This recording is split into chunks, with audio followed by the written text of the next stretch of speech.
quiero hacer una introducción, ¿cierto?, a la epístola misma y vamos a estudiar la primera parte del párrafo que leímos a continuación, que dice, ¿cierto?, Dios habiendo hablado muchas veces y de muchas maneras en otro tiempo, a los padres por los profetas, en estos postreros días nos ha hablado por el Hijo. Esa es la primera sección, ¿cierto?, que estudiaremos esta mañana. La segunda parte, ¿cierto?, continúa en el versículo 2b, si se puede decir, hasta el versículo 4, que es la segunda sección de esta epístola.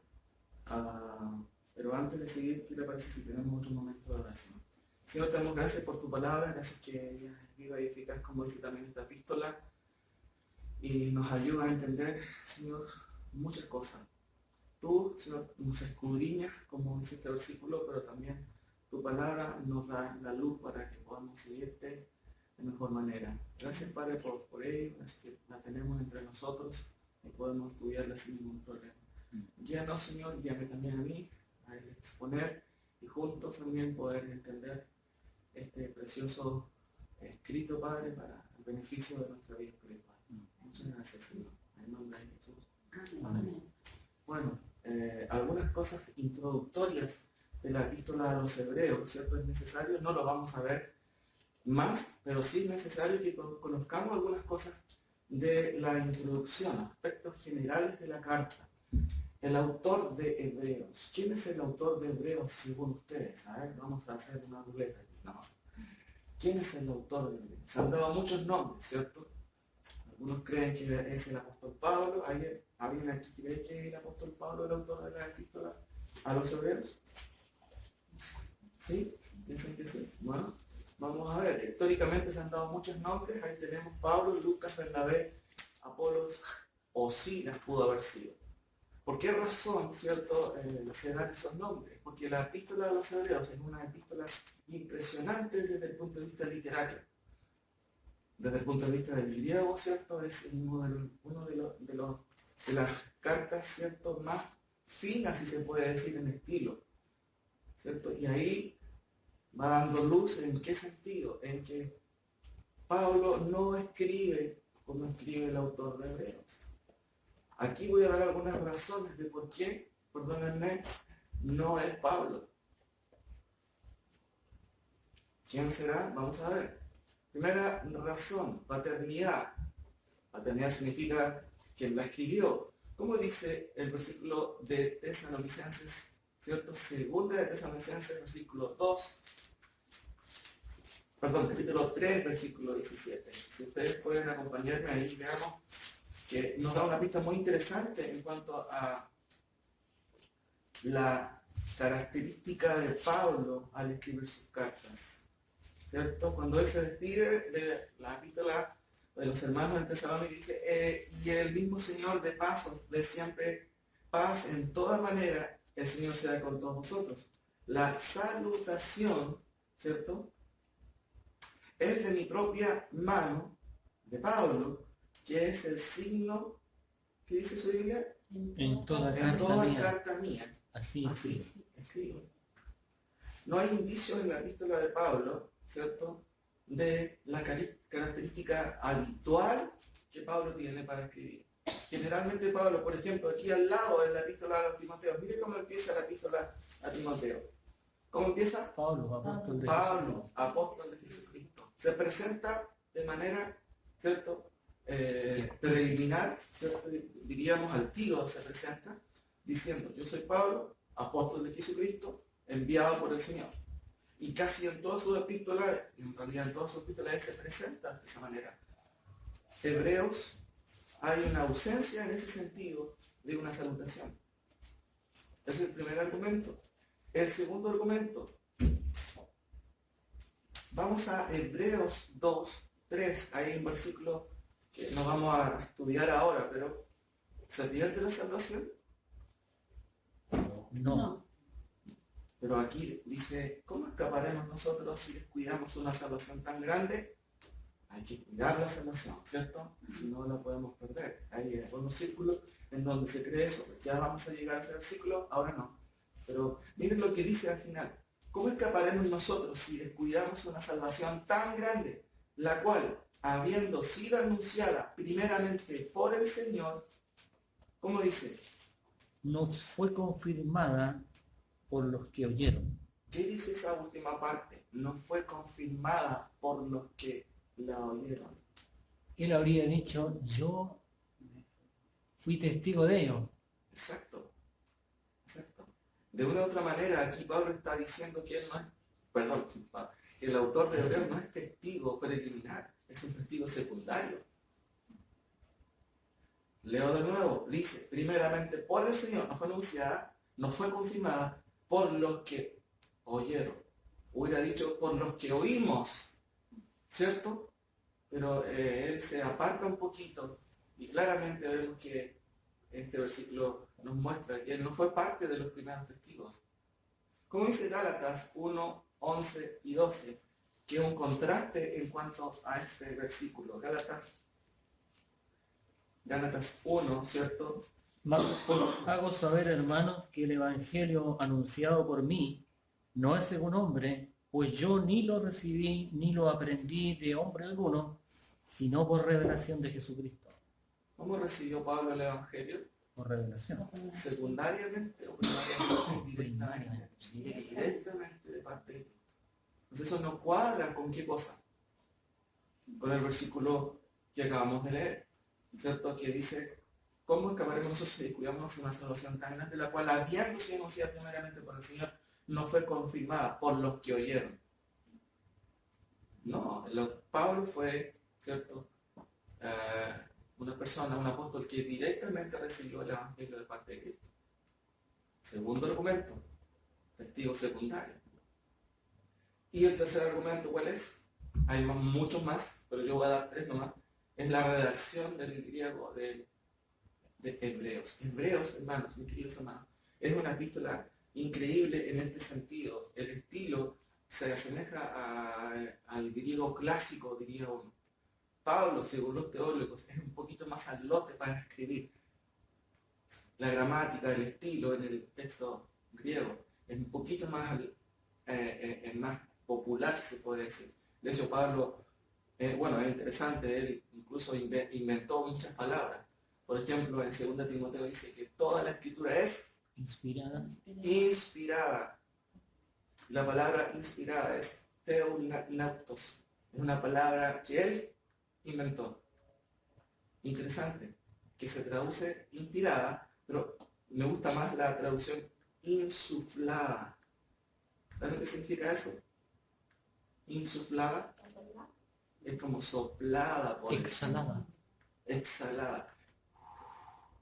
Insuflada. Es un término que Pablo inventó.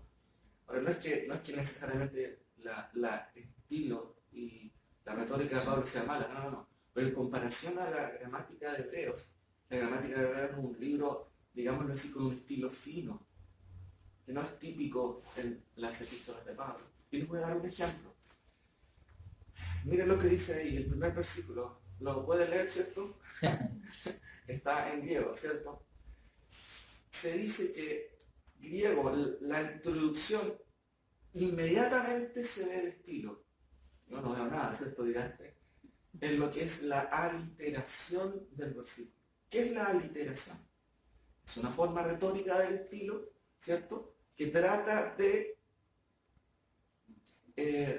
alguna manera comunicar en el lenguaje sonidos que suenen de manera igual al oído, con la repetición de una letra en cada línea.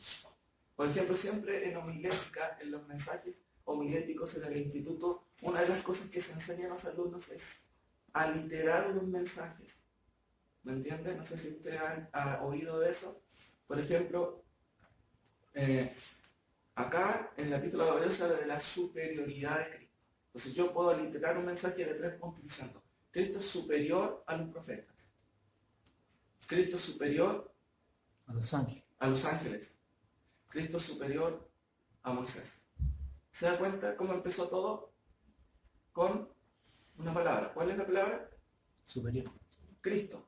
Cristo, se repite. Eso es aliteración. Es parte del estilo, un estilo, ¿cierto?, retórico para tratar de ayudar a los lectores y que suene eso. Ese versículo, si yo lo ordeno de la siguiente manera, mire, ¿Qué se repite? ¿Tú conoces esa letra? Pi. ¿Cuál es el pi? Eso todos lo conocemos que tuvimos clases alguna vez de matemática. ¿Cierto? El teorema de Pitágoras, ¿cierto? Y interesante, ahí se ve la literación, porque el autor de Hebreos trata de que cada frase empiece con esa palabra, pi, de Pedro. ¿Me entiendes? Polúmeros, kai, polutropos, palai, joseos, lalesas, tois, patrasis, entoris, profetais. Todo empieza con pi, pi, pi, pi, pi.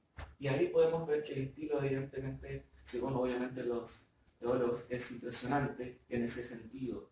Es muy fino. Esto es lo que debería traducirse en muchos fragmentos y de muchas maneras. Antiguamente Dios habiendo hablado a los padres por los profetas, nos habló por el Hijo.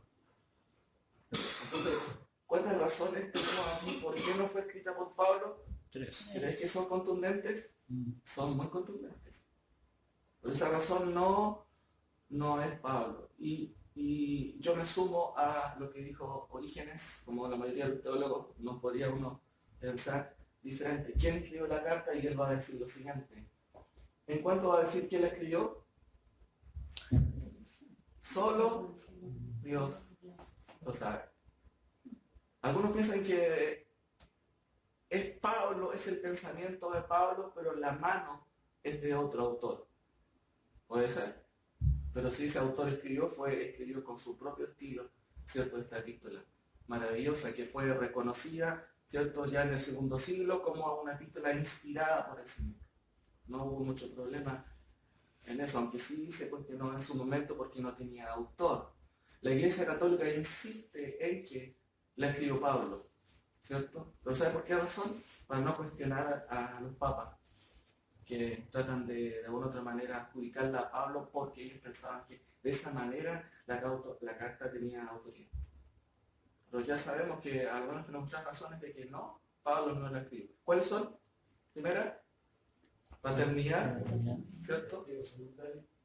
Testigo secundario, versículo 2, versículo 3, versículo 2, y la redacción de la epístola en sí es muy clásica, muy fina, ¿cierto? Es increíble como literatura, digamos así, según los teólogos. Quizás se puede comentar, ahora que estamos aquí, Pastor, que en el libro de Romanos muchas veces uno pregunta, que pregunté un día acá, me dijeron, ¿quién escribió la carta de los Romanos? Pablo. Sí.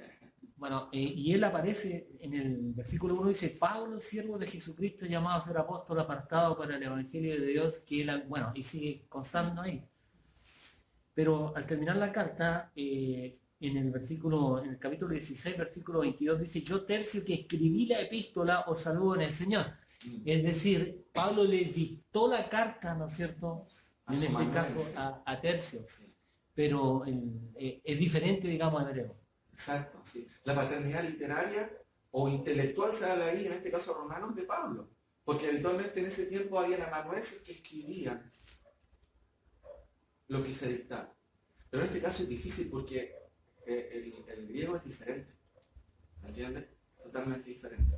Ahora, otro aspecto interesante, destinatarios, los hebreos, evidencias externas. ¿Cómo sabemos que fue escrita? ¿A quién fue escrita?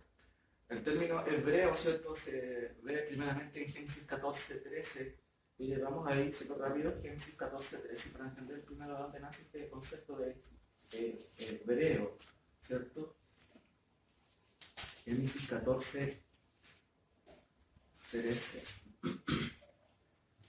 Dice, y vino uno de los que escaparon y lo anunció a Abraham, el hebreo, ¿cierto? Que habitaba en el encinar de Manré, el amorreo, hermano de Escol y hermano de Abner, los cuales eran aliados de Abraham. La palabra hebreo viene justamente de esta palabrita, Eber, y significa cruzar. Se entiende que a lo mejor él cruzó de Ur de los Caldeos hasta llegar, obviamente, donde Dios lo llevó, cruzó toda Mesopotamia. Está relacionado con eso.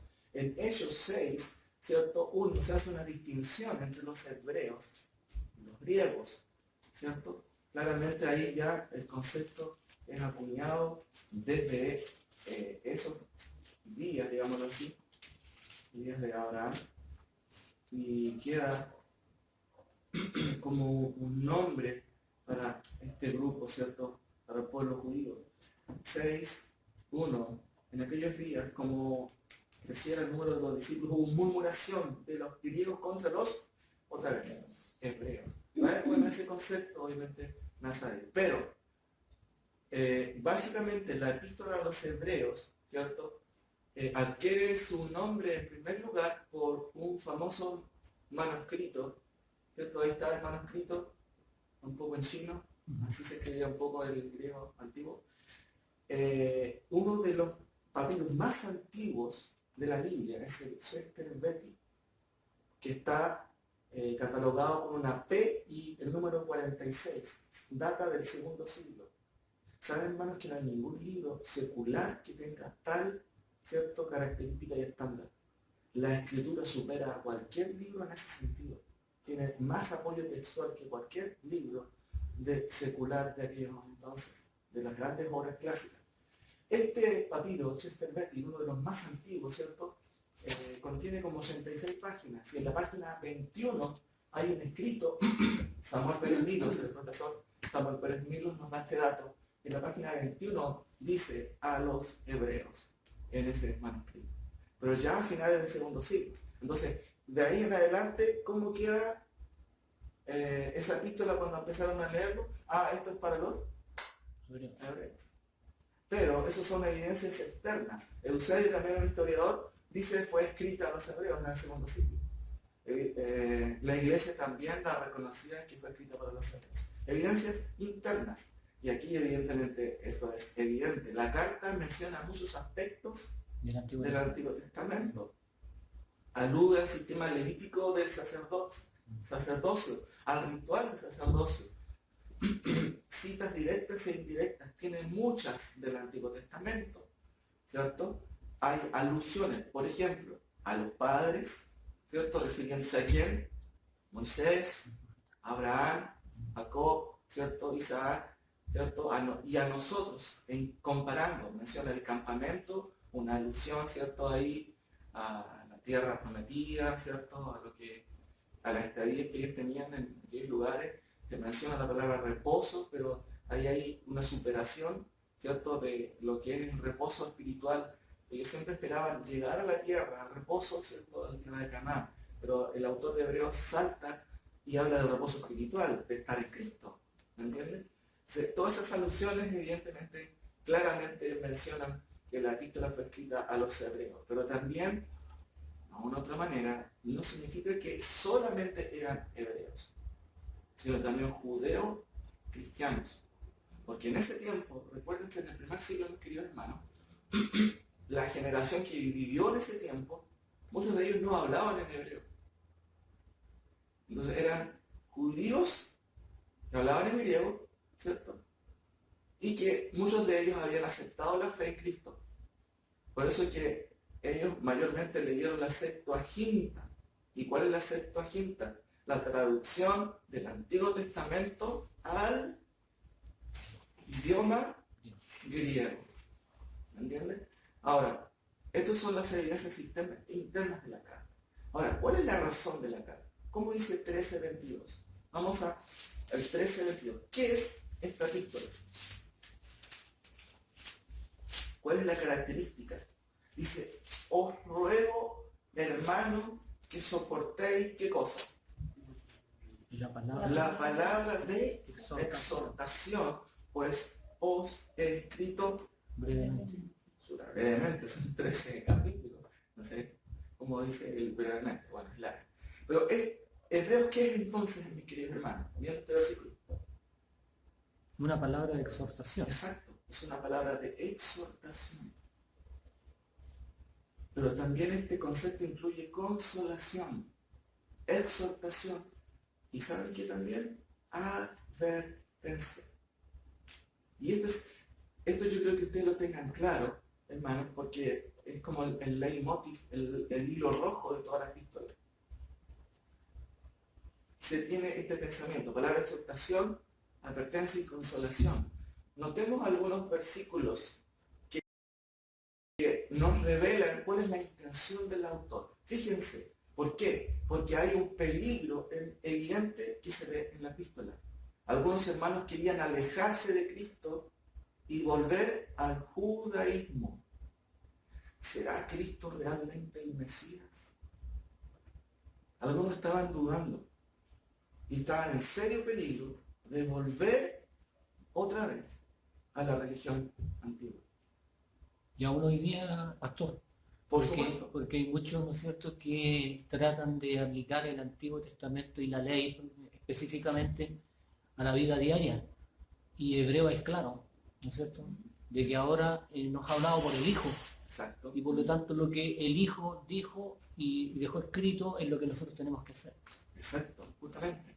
Por eso es que es interesante observar, así, y vamos a ver algunos versículos, claramente la audiencia que eran creyentes judíos cristianos, ¿cierto? Que habían sido formados, obviamente, a través de la religión judía, algunos estaban dudando.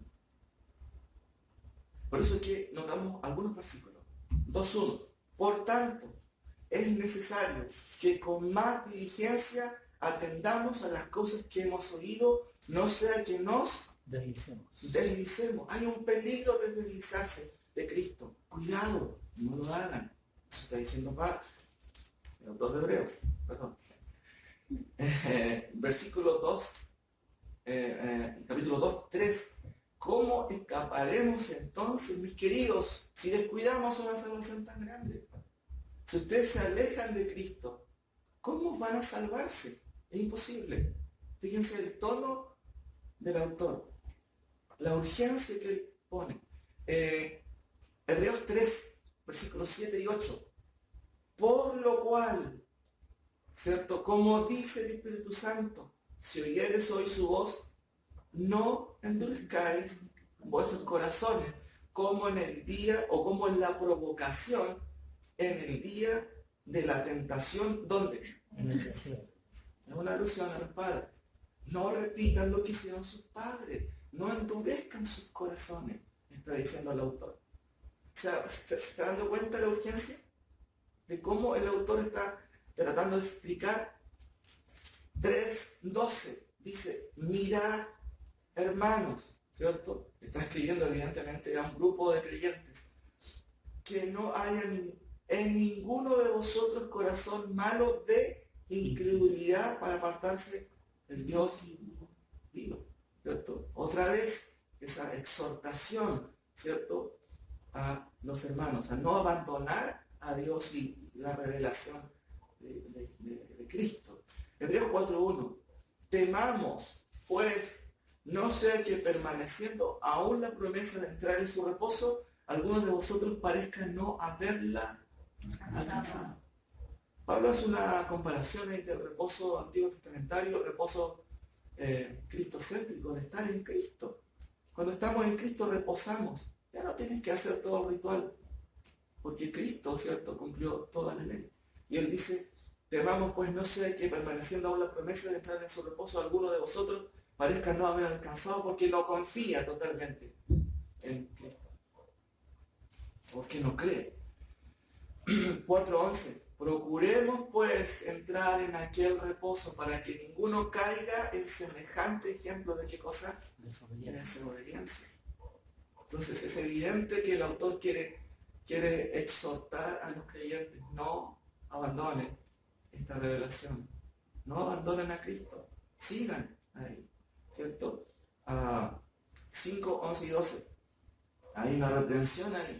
Acerca de esto no tenemos mucho que decir y difícil de explicar, por cuanto os habéis hecho tardos para oír, porque debiendo ser ya maestros después de tanto tiempo, tenéis necesidad de que se os vuelva a enseñar cuáles son los primeros rudimentos de la palabra de Dios. Y habéis llegado a ser tales que tenéis necesidad de leche y no alimento sólido. ¿Me entiendes? Cuando los creyentes en una iglesia pasan siempre aprendiendo lo mismo, ¿hay un problema o no? Sí, hay un problema. Los creyentes acá, ¿cierto?, que alude el autor de Hebreos, dicen, muchos de ustedes todavía no pueden salir de la primera clase de parvulito. Están todavía ahí. Y es una urgencia, ¿cierto?, que él trata de expresar con ellos. 6:1. Por tanto, por todo lo anterior, dejando ya los rudimentos, las primeras lecciones de la doctrina doctrina, vamos adelante a la perfección. No volvamos otra vez a repetir otra vez las enseñanzas que ya aprendimos al principio. El arrepentimiento, ¿cierto? Fundamento del arrepentimiento de obras, de la fe en Dios, etcétera, etcétera. Entonces trata de impulsar a los hermanos. Avancemos, mis queridos hermanos. No nos quedemos pegados, ¿cierto? Por eso es que también se repite, no os dejemos de congregarnos, como algunos ya dejaron de hacerlo. No. Sigan adelante, sigan asistiendo. Eso es lo que el autor de Hebreos está insistiendo. Hebreos 10, 26, 27. Y ahí evidentemente ya el versículo tiene otra connotación. Porque si pecáramos voluntariamente, y le hago una pregunta, ¿qué significa pecar voluntariamente? A sabiendas. ¿Un creyente verdadero peca voluntariamente? O sea, pecamos todos, pero la idea es, si usted quiere pecar, ¿cierto? Porque quiere, dice el autor, después de haber recibido el conocimiento de la verdad, chuta, no podemos hacer más, pues, dice el autor de Hebreos. Ya no queda más sacrificio por los pecados, sino una horrenda expectación de juicio y de hervor de fuego que ha de devorar a los adversarios. El autor nos está diciendo, si ustedes insisten en sus pecados, pensando que Cristo no es suficiente, no hay otro remedio. Van a perderse en sus pecados. Van a recibir el juicio. Porque Cristo es la solución para el pecado. Nadie más. Por eso que él insiste en eso. Y el tono claramente es de advertencia. ¿Me entiende? Otro versículo, 10, 28 y 29. El que viola la ley de Moisés por el testimonio de 2 o 3 testigos muere irreversible. En Cristo, ¿cierto? Como dice Pablo también en otra parte, se ha cumplido toda la ley. ¿Cómo podemos desprendernos de él? ¿Cómo es posible? Como que el autor dijera, ¿quieren dudar de Cristo? No puede ser. No puede ser. ¿Cómo se les ocurre hacer esto?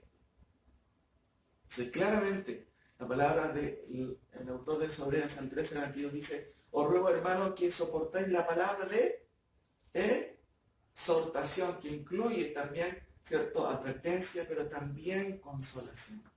¿Cierto? Sigan, por favor, hermano, que nadie se quede atrás, que no haya un sentimiento de incredulidad, por favor, en ustedes. Sigan adelante. Ahora, la temática de Hebreo, ¿cuál es? Claramente, la superioridad de Cristo. Se repite esta palabra muchas veces, superior, mejor, una vez para siempre, en todo el relato. Y ya vamos a llegar a esas partes. Superior, ¿cierto? Cristo es superior en qué? En su revelación. Es superior a los profetas. Es superior a los ángeles, ¿cierto? En su posición. Es superior en su sacerdocio. Es mejor. Es superior en su mediación, ¿cierto? Porque hay un solo Dios y un solo mediador. En el Antiguo Testamento, ¿cuántos mediadores había? Habían hartos, porque morían. Los sacerdotes eran mediadores de Dios, ¿cierto? Ante el pueblo, pero morían. Tenían que volver a restaurar, ¿cierto?, el ministerio. Moría un profeta, moría un sacerdote y otra vez después los hijos, obviamente la línea de Aarón tenía ese cargo. Pero aquí el autor de Hebreos dice que tenemos un solo mediador. ¿Quién es? Jesucristo, ¿cierto? Ningún santo, Jesucristo simplemente. Es superior en su sacrificio. Cuando Juan dice, he aquí el Cordero de Dios que quita el pecado del mundo. Qué interesante, ¿cierto? La segunda parte de Hebreos, la segunda temática habla de la dinámica de la fe.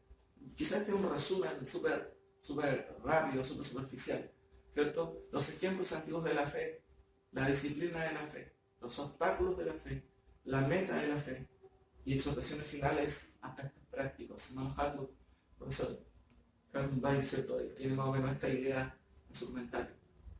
Los ejemplos de la fe. la disciplina de la fe, los obstáculos de la fe y la meta de la fe. Finalmente obstáculos, finalmente aspectos prácticos. O sea, el autor de Hebreos dice, Cristo es superior y esta es la fe verdadera. Deberían ustedes evidenciar este tipo de fe. Ahora, otra cosa interesante que debemos observar antes de entrar al versículo. Perspectiva de Hebreos, la argumentación del autor.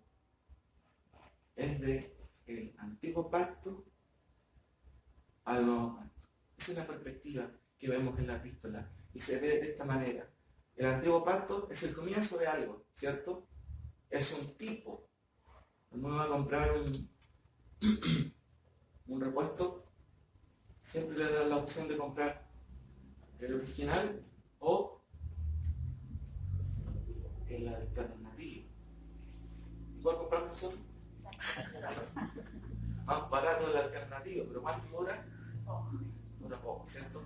El tabernáculo y todo el sistema sacerdotal del Antiguo Testamento era un tipo, ¿cierto? También se habla de la sombra, eso era sombra, era terrenal, era material, ¿cierto?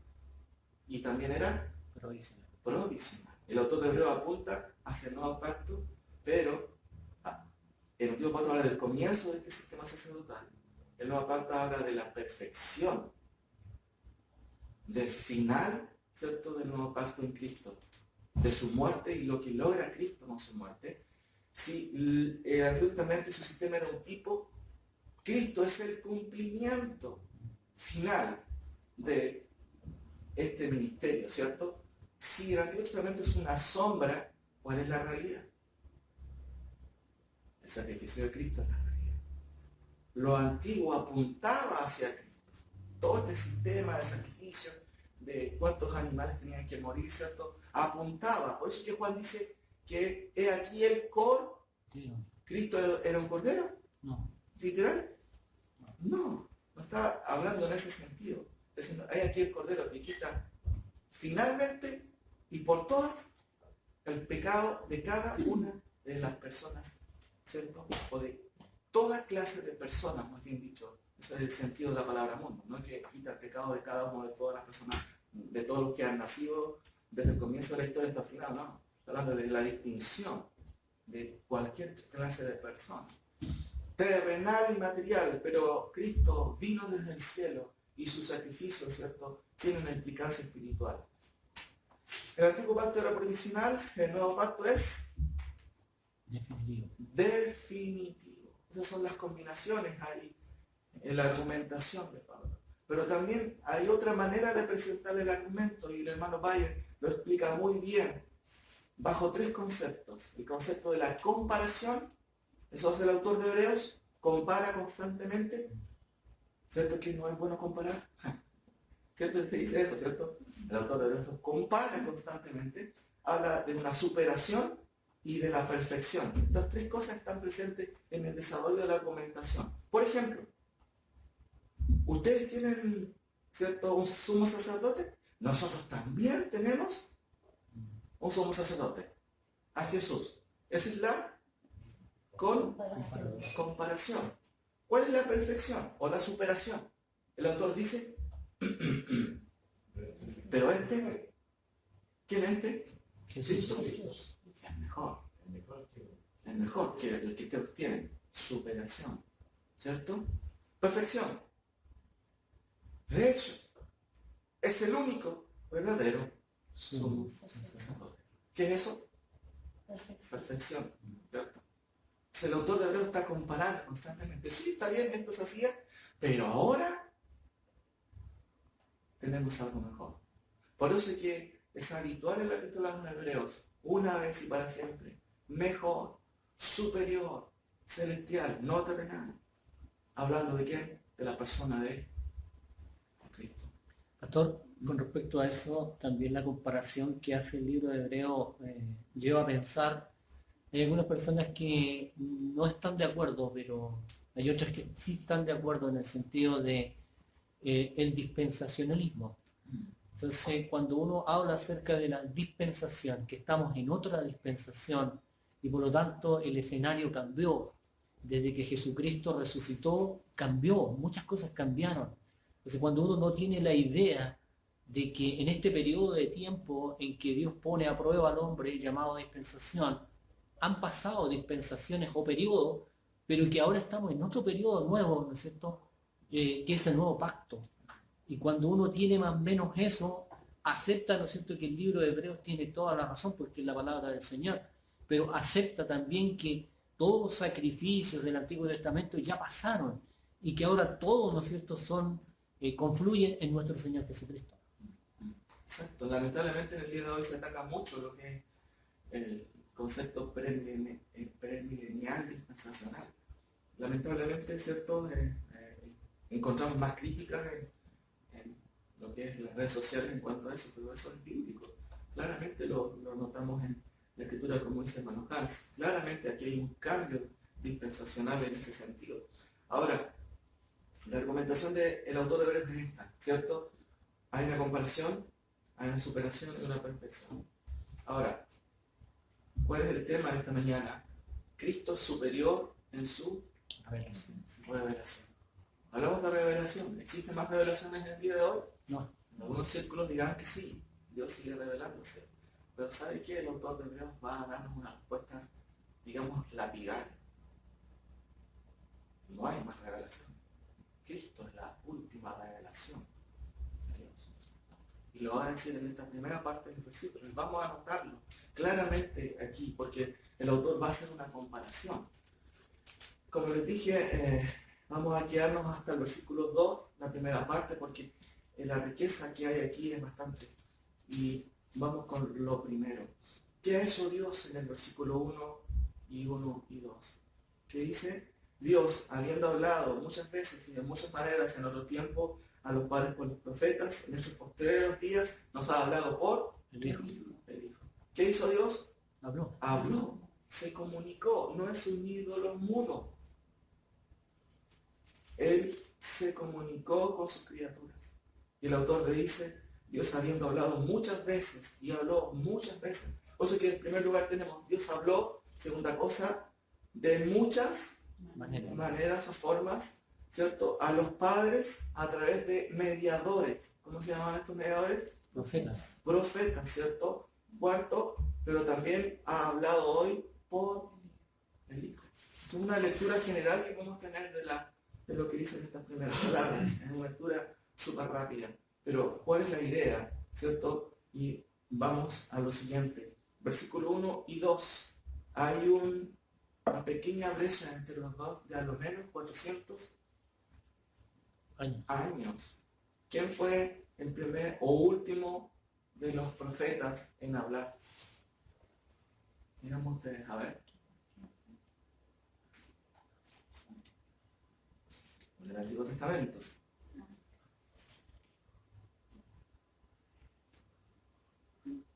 No es muy difícil. ¿Cuál es el último libro del Antiguo Testamento?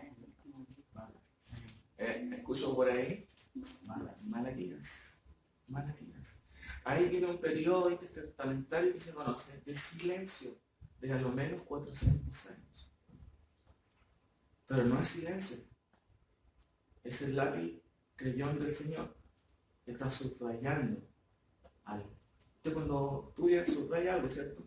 El silencio en este caso es como una manera protocolar de decir, bueno, ahora voy a hablar.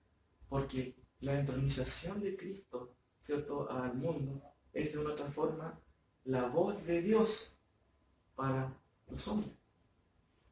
Es interesante que ese silencio como que resalta o subraya otra vez que Dios volvió a hablar una vez más. Pero no lo hizo como lo hizo antes, sino lo hizo a través de ¿quién? Del Hijo. Ahora, notemos algunas cosas. Dice, habiendo hablado, ¿cierto? Eso señala que habló en el pasado varias veces, como lo vamos a ver. Pero el versículo dice lo siguiente, ha hablado una vez más. En el Antiguo Testamento, el versículo 1 dice, Dios habiendo hablado. La segunda parte, ¿cierto? Dice, en estos otros días nos ha Hablado. Hablado. O sea, Dios habló una vez más. Segunda cosa, versículo 1 dice, muchas veces y de muchas maneras. El avance es, bueno, esta vez nos habló una, Solamente. pero ¿cuál es la diferencia? Directamente. Directamente. ¿Por qué? Porque Dios nos mandó un email, ¿cierto? Mandó a su propio Hijo, directamente. En tiempos antiguos, ¿cierto? O desde aquellos días vino hablando. La comparación en el último de los días. Ahí viene una palabra eschatus. Ahí viene la palabra escatología. Lo último, los últimos tiempos. En los últimos tiempos, más o menos la idea es en este último día o en este último de los días, nos habló por el Hijo. Si se dan cuenta ahí, hay varios paralelos que son totalmente diferentes. Habló a los padres, y acá usa el plural. Nos habló ¿a quién? A nosotros. Y aquí estamos incluidos, sin duda, los creyentes. Él habló a los padres, ¿cierto? Pero nuevamente Él habló, pero nos habló a nosotros. ¿Habló por quién? Por los profetas. Por los profetas, que es una designación de una profesión. Pero aquí nos habló por el Hijo, que es una designación de la naturaleza. Qué interesante. Habló a través de mediadores, pero ahora es Cristo quien nos habla. ¿Quién es Cristo? El Hijo de Dios. Entonces, claramente vemos una comparación. ¿No toda la comparación? Ahí, ¿cierto? Se comparan. Ahora, ¿cuál es la idea? Y aquí vamos un poquito más profundizando. ¿Qué significa esta situación? Tenemos la revelación del Antiguo Testamento y la revelación del Nuevo Testamento, y claramente tenemos una revelación progresiva. Eso es lo que está diciendo el autor de los Hebreos. En el Antiguo Testamento, claramente Dios habló de muchas formas. Dice el texto, Dios habiendo hablado muchas veces y de muchas maneras en otro tiempo a los padres, por los profetas, en estos posteriores días nos ha hablado por el Hijo. Posteriores días es una designación, es un hebraísmo, un modismo del Antiguo Testamento para el último día, para los días mesiánicos. Daniel menciona también eso, ¿cierto? Otros autores en Génesis se traslada esta frase en posteriores días, literalmente como los últimos días. Los últimos días o los posteriores días empezaron con Cristo. Nosotros estamos, ¿sabe en qué tiempo? En el último tiempo, o los últimos días, en los posteriores días. Estamos viviendo eso. Estamos a las puertas de la venida del Señor. Antes, dice que Él habló, dice, habiendo hablado. Es un gerundio compuesto. Últimos días ha hablado. Es un pretérito, también, ¿cierto? Perfecto, compuesto. Ha hablado. En el pasado. Ahora, hay algunas traducciones que lo traducen de la siguiente manera. Hasta que en estos días, que son los últimos, nos habló a nosotros por medio del Hijo. ¿Hay una diferencia en el verbo? Miren lo que dice otra versión. Ahora, en este tiempo final, se recalca, fíjense la idea, en estos últimos días final, nos habló por medio de su Hijo. Una lectura literal dice, en muchas porciones y de muchas maneras en el pasado, Dios habiendo hablado a los padres por los profetas, en el último de los días estos, habló a nosotros por el Hijo. Se repite. Una misma grafía ahí en el verbo. ¿Se dieron cuenta? ¿Cuál es? ¿Cómo dice nuestra versión? En estos posteriores días nos ha hablado. Pero estas versiones insisten en habló. ¿Hay diferencia? Verbo. Sí, quizás la diferencia puede ser mínima, pero saben que en el idioma original es tremendamente grande la diferencia. Habló, ¿cierto? En castellano llega a ser un pretérito. Pretérito significa pasado, perfecto, que es una obra consumada, simple. Voy a explicar después cuál es la intención del autor al usar este tiempo verbal. Notemos otra cosa ahora.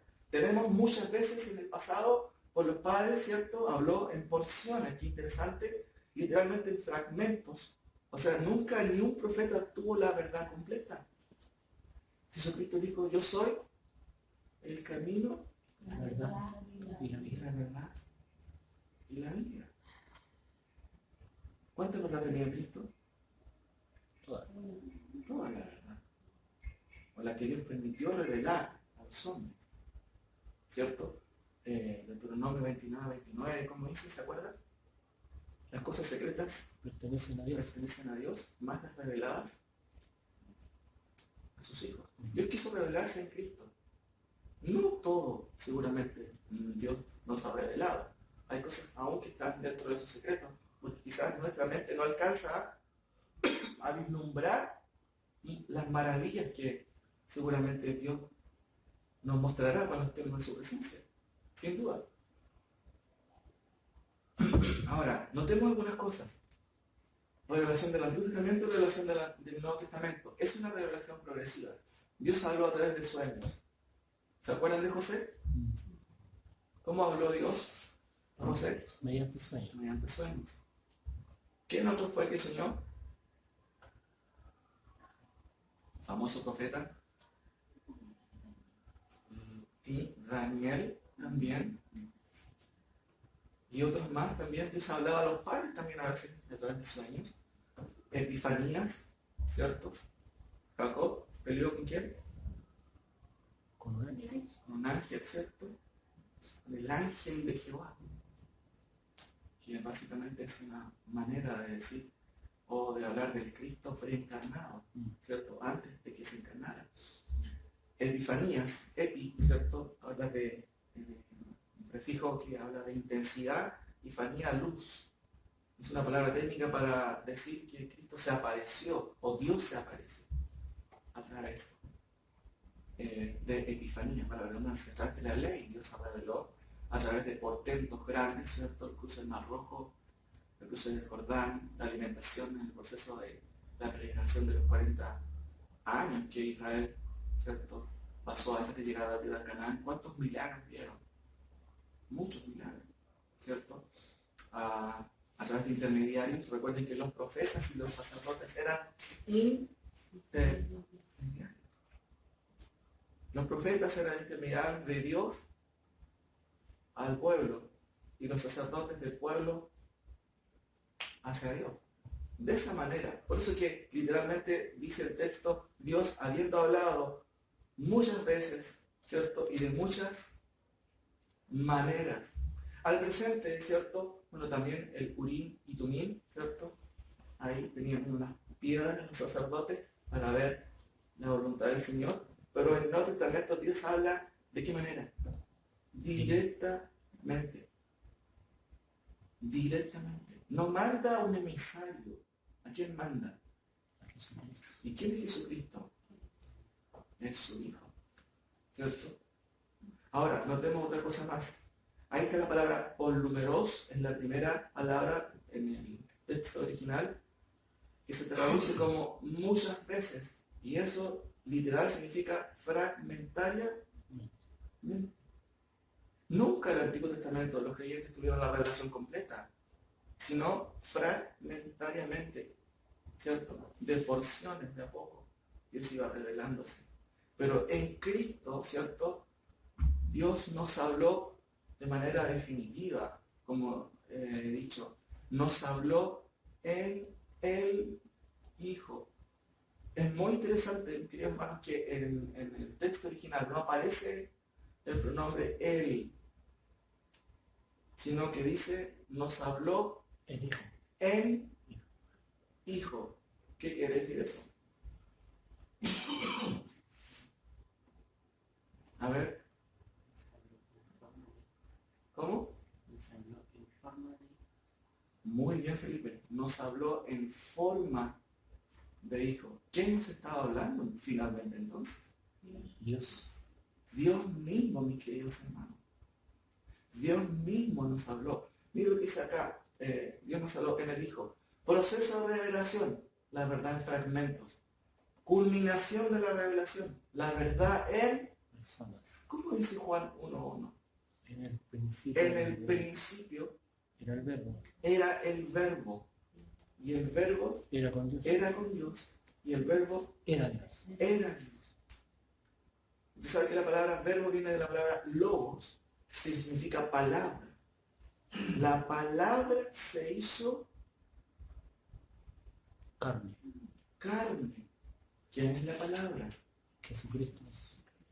Pero el texto dice en el principio, era el verbo, y el verbo era Con Dios. con Dios, y el verbo era, Dios. ¿quién vino? Dios mismo. Dios mismo, mi querido hermano, vino a hablarnos. ¿No entiende por qué hablamos de la culminación de la revelación? ¿Por qué hablamos de una revelación directa y ya no por intermediarios? Cristo no era un portavoz. ¿Quién era? Era Dios mismo. Era Dios mismo hablando.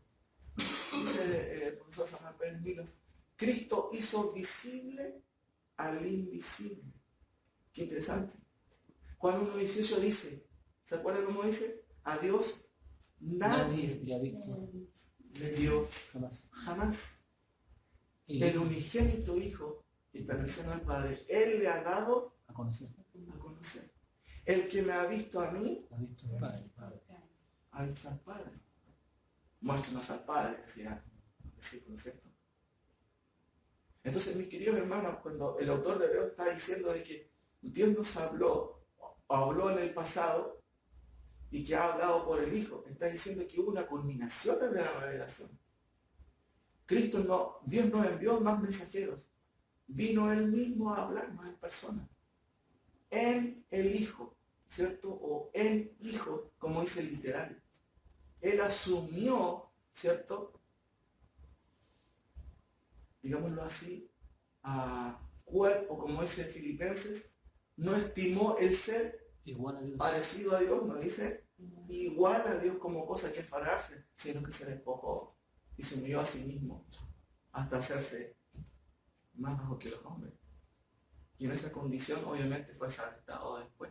Pero claramente, mis hermanos, Cristo se hizo patente a los hombres. La palabra que creó el universo, en Génesis 1 dice, en el principio Creó Dios los cielos y la tierra, pero con su palabra, esa misma palabra se hizo hombre.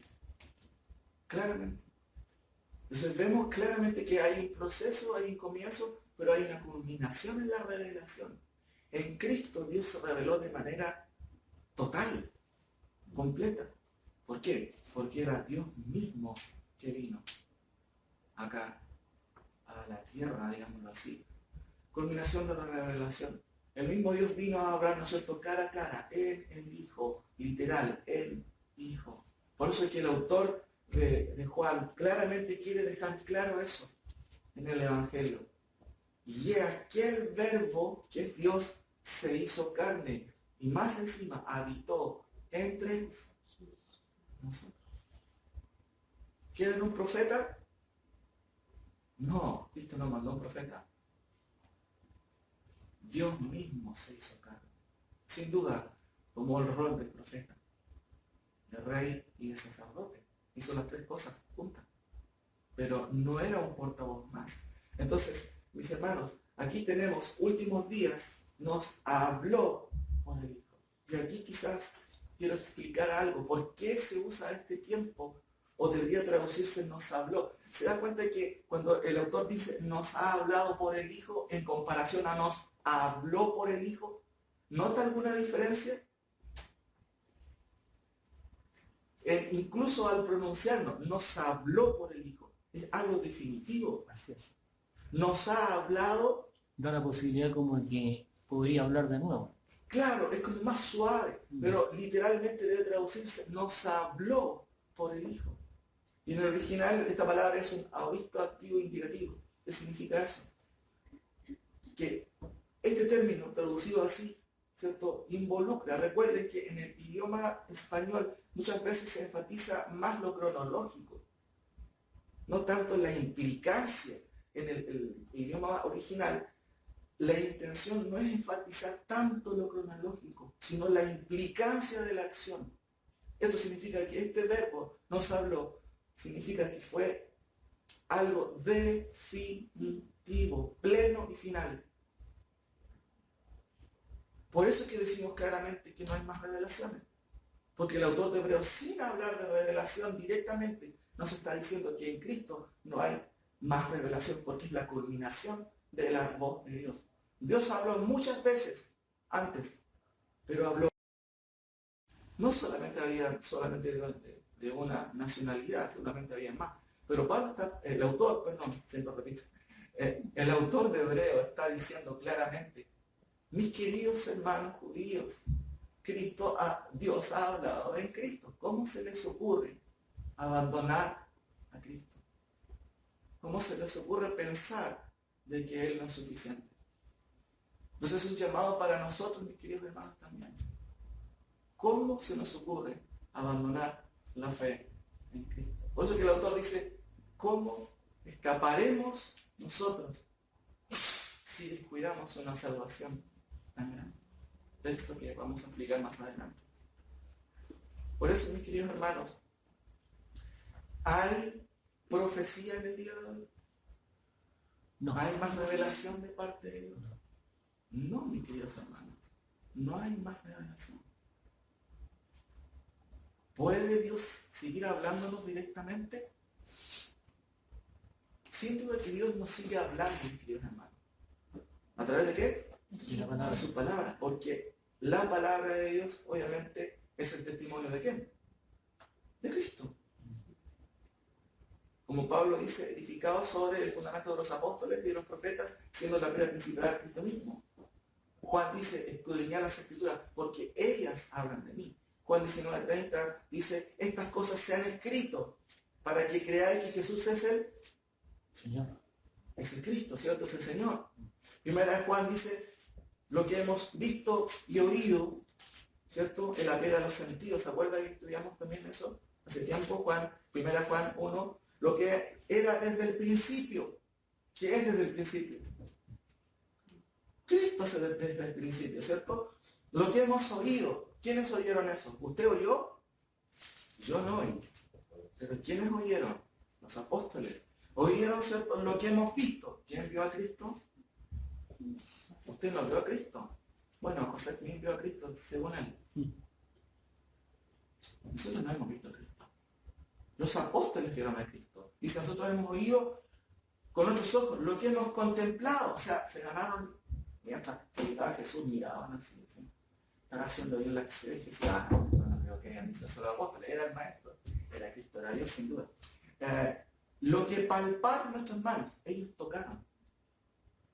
Sí, no, es de carne y hueso. Que Cristo se humanizó, ¿no? Sí, era Dios humanizado.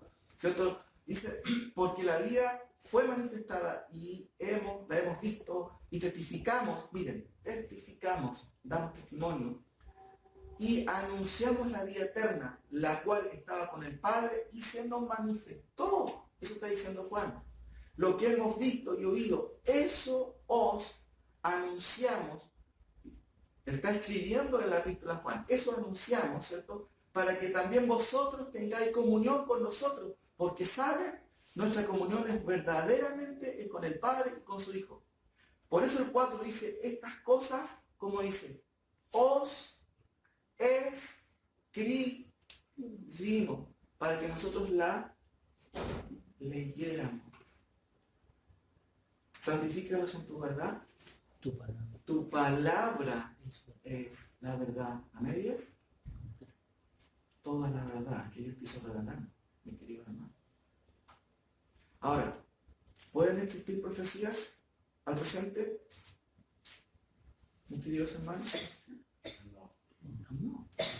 Pero yo les tengo una sorpresa. En realidad sí hay otra profecía. No se asusten, hermanos. Juan? ¿O quién escribió Apocalipsis? Juan. Sí, ¿puede decir que es correcto? Vayan a Apocalipsis 1, por favor.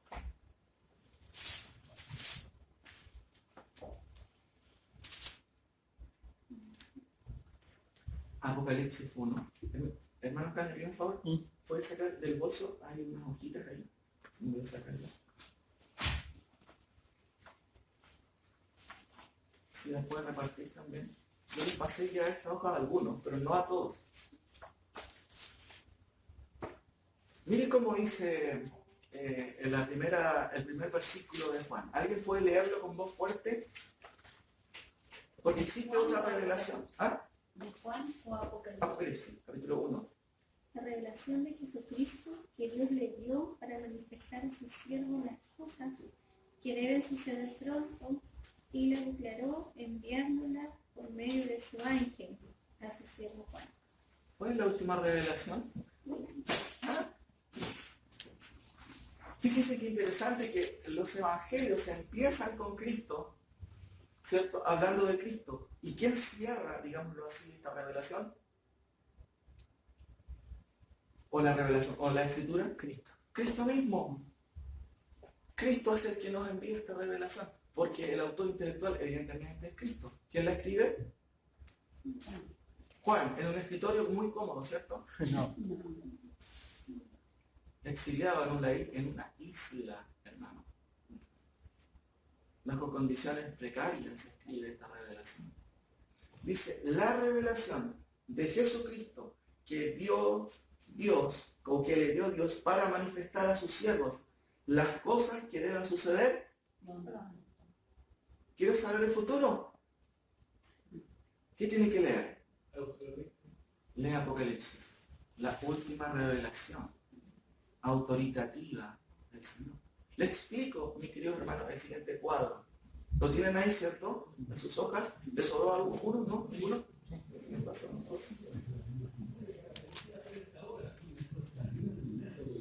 Notemos algunas cosas interesantes en este recuadro. Listo, que vamos terminando, mis queridos hermanos. ¿Cómo fue la revelación durante todo el tiempo o la historia humana? Hay una palabra que yo dije. La revelación ha sido progresiva. Mire qué interesante que las epístolas también fueron escritas en diferentes años. Y solamente atendiendo al plural y al singular de este término, profecía o profecías, vamos a notar algo interesante.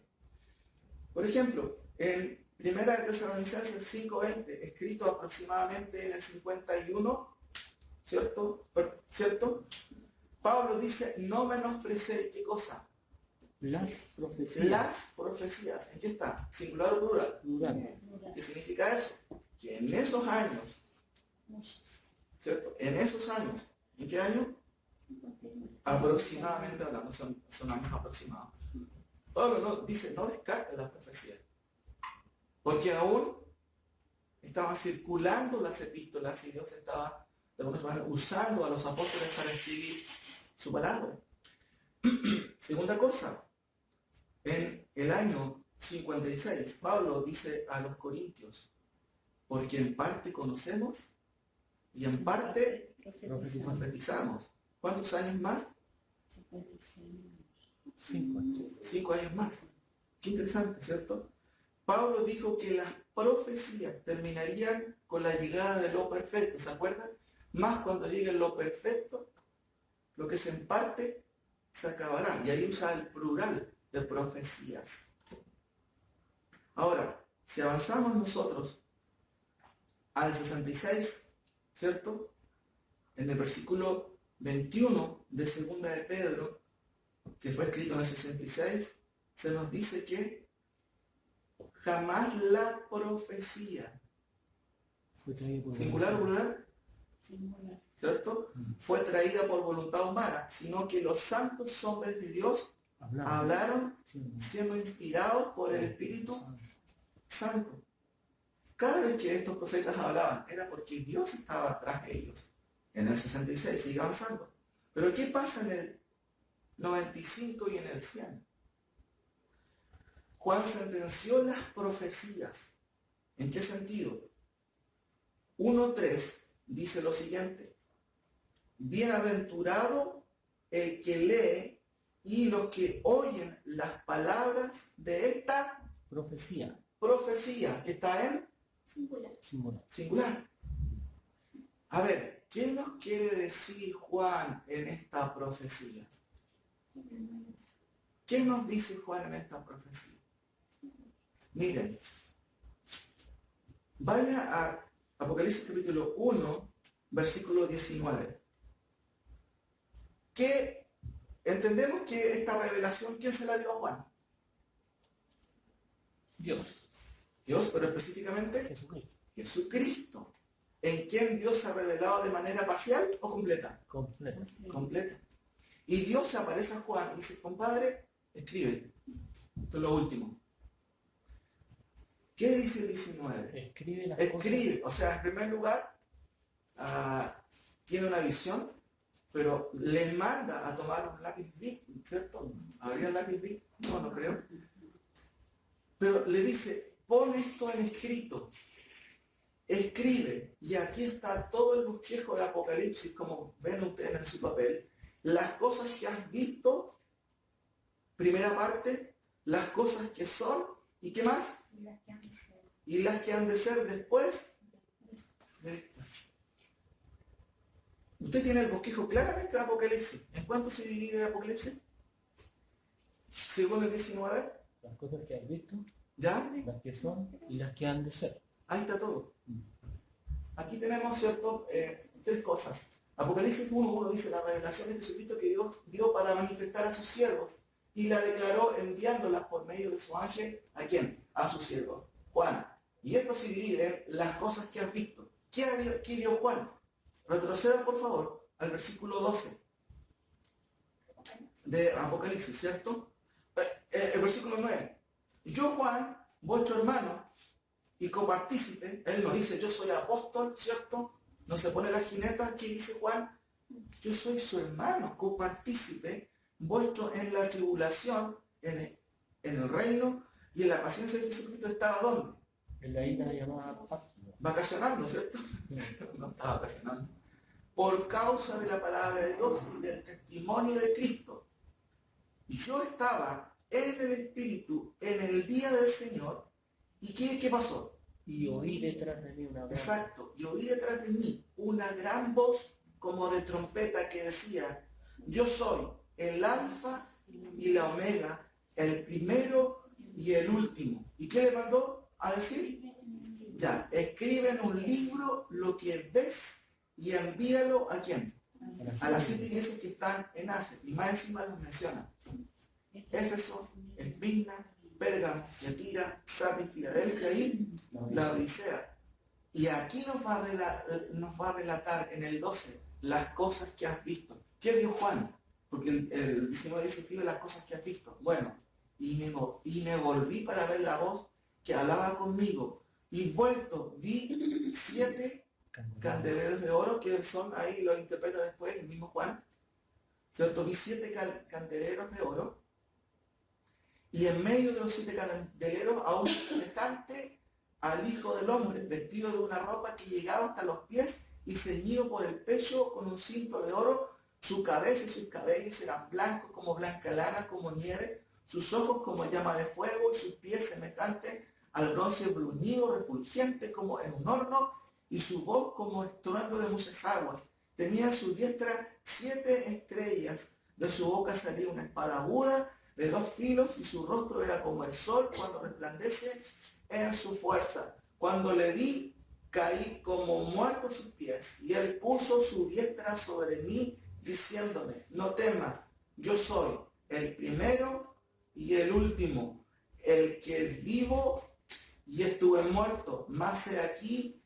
vivo por los siglos de los siglos. Amén. Y tengo las llaves de la muerte y del Hades. ¿Quién es él? Jesucristo. ¿Qué nos relató Juan en esto? ¿Cómo se llama eso? Lo que has visto. Lo que has visto, pero es una visión. Entonces, Juan nos comenta que lo que él va a escribir ahora no fue porque a él se le ocurrió hacerlo. Hermano, yo estaba en la isla de Patmos, no tenía qué hacer porque estaba encarcelado y no me pude escribir. Él nos cuenta el contexto de lo que sucedió. ¿Quién le apareció? Jesucristo mismo. Ahora, lo que acabamos de ver es la revelación que Juan vio. No entendemos cómo fue, pero tenemos la escritura y nos dice que Cristo se reveló a Juan. Cómo presentó a Cristo, se da cuenta, es muy parecido como Daniel también lo ve. Muy parecido. Él ve a un hijo semejante, ¿cierto? Tremendo, glorioso, ese es Cristo. Porque Él se presenta, no tengas miedo, yo soy, ¿cierto? El primero y el último. Es una designación de quién es Dios. Pero después dice, escribe las cosas que has visto y las cosas que son. ¿Cuáles son las cosas que son? Las que en ese tiempo estaban sucediendo en 7 iglesias. ¿Cómo se llaman esas 7 iglesias? Que son históricas. Éfeso, la Odisea, Pérgamo, Tiatira, Sardis. Por favor, le dice, escribe a estas iglesias. Y eso es el segundo bosquejo de Apocalipsis, que tiene que ver con las cosas que son. Esas 7 iglesias, cada una, Cristo mandó un mensaje. Pero la última parte de la frase del versículo 19, que nos explica todo Apocalipsis, dice, escribe las cosas que son, o las cosas que has visto. ¿Qué vio él? Vio a Cristo, ¿cierto? Glorificado.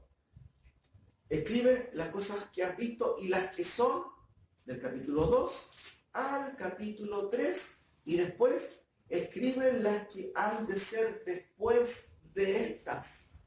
¿A qué se refiere con después de estas? Estas son los mensajes a las iglesias. Y escribe lo que va a pasar después. Y del capítulo 4 hasta el final de Apocalipsis, ¿saben lo que Juan nos cuenta? Mis queridos hermanos. ¿Cómo dice su hojita ahí? Las cosas que serán. ¿Qué nos cuenta Juan del capítulo 4 hasta el final de Apocalipsis? Es una profecía tan singular. Hermano, nos cuenta todo lo que va a suceder. La consumación de los tiempos. ¿Cierto? Como dice ahí, los planes de Dios para el mundo. La historia final de la iglesia. La historia final de los incrédulos. La historia final, ¿qué es lo que va a pasar con el diablo y sus huestes? El milenio y el estado eterno. ¿Qué nos cuenta, en otras palabras? Todo, mis queridos hermanos. ¿Cómo dice al final de Apocalipsis? En el versículo 18. ¿Por qué Juan sentencia las profecías? Es mandado por Jesucristo. Dice, yo testifico a todo aquel que oye las palabras de la profecía. ¿Está en singular o en plural? Singular. Y esto se refiere a todo el libro de Apocalipsis. ¿Cierto? ¿Y qué nos habla del libro de Apocalipsis? De algunas cositas que van a suceder. Dios nos reveló qué cosas en Apocalipsis. Todo el final de la historia humana. Hermanos, ¿de dónde le va a revelar si usted tiene que comprar marraqueta o francés? No sé si me entiende. O si tiene que casarse con la Úrsula o la Raquel. No, la profecía no tiene que ver con esos aspectos, mis queridos hermanos. Hay otros principios que usamos para saber si Dios está o no hablándonos a nosotros. Y uso esa palabra en el sentido, digámoslo así, correcto del término. Sin duda que Dios nos habla, pone en nuestro corazón muchas veces, a veces, una intención. Pero la profecía en términos concretos, la última profecía que tenemos en la palabra del Señor, es Cristo hablándonos. Por eso que dice, por eso que es tan estricto Juan, dice, yo testifico a todo aquel que oye las palabras de la profecía de este libro, que si alguno añadiere estas cosas, Dios traerá sobre él las plagas que están escritas en este libro. ¿A quién se le ocurre agregar más revelaciones? ¿Quién quiere hacerlo? Los creyentes verdaderos no van a hacer eso, porque saben que en Cristo tenemos toda la plenitud, no solamente de la deidad, como dice Pablo en Timoteo, sino la verdad completa. Y dice, y si alguno quitare de las palabras del libro de esta profecía, Dios quitará su parte del libro de la vida y de la santa ciudad y de las cosas que están escritas en este libro. ¿Qué queda al final de Juan? ¿Qué es lo que agrega Juan? Dice, el que da testimonio de estas cosas dice, ciertamente vengo en breve. ¿Quién es ese? Jesucristo. Amén. Dice Juan, sí, ven Señor Jesús, por favor. Maranata, ¿cierto? La gracia de nuestro Señor Jesucristo sea con todos vosotros. Amén. Conclusiones, mis queridos hermanos. Eso usted lo puede tener ahí para estudiarlo en casa. Terminamos con las conclusiones.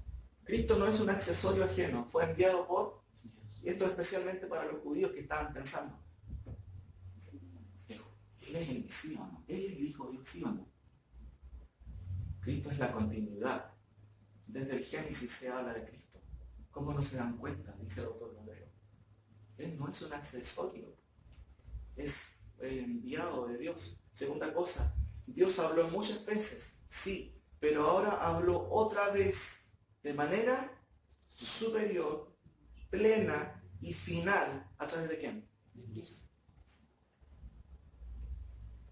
¿Quieren una revelación? Aquí está. La palabra de Cristo. La palabra nos habla de Cristo. Cristo fue la última revelación de Dios, plena y completa y final. Tercera conclusión. ¿Más revelaciones? Mis queridos hermanos, no. No, ni las sabrán. Cristo es la culminación de la verdad revelada de Dios. Amén. Amén. No necesitamos buscar más revelación. Cristo nos ha dado un panorama de la historia. Sí. ¿Dónde lo encontramos ese? Apocalipsis. Apocalipsis. Todo el panorama de la historia nos ha dado Cristo.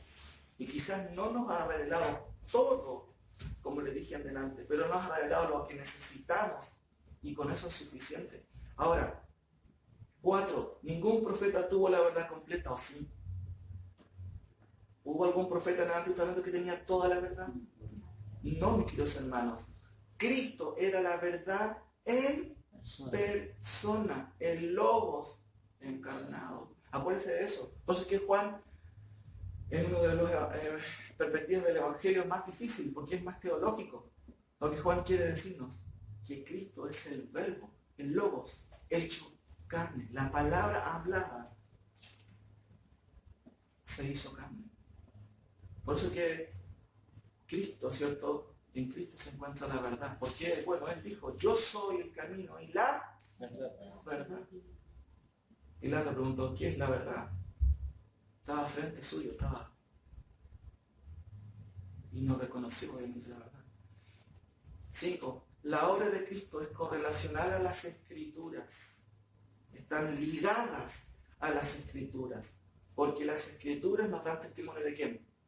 De Cristo, ¿cierto?